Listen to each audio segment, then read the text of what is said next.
Бүгін искусство жана журналистика бөлімі біз студенттерді қабыл алу аз эмес, жана чогуу бирге кош майрам кылып, ошол студенттик күндө 17 ноябрь күнүндө чогуу өткөрүп атабыз. Ал күнү жанагы дем алыш күнүнө туура келип калганы үчүн, анан башка иш-чаралар көптүгүнө байланыштуу ушу бүгүн ошол Ош шаарыбызда мына Бабур театрында өткөрүп атабыз.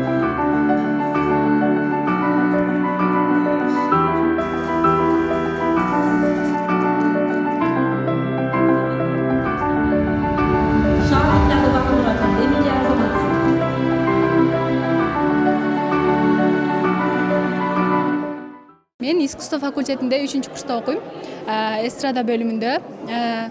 Бүгүн студенттер күнүнө карата концерт берип жатабыз. Концерт жогорку деңгээлде өтүшүнө ишенем.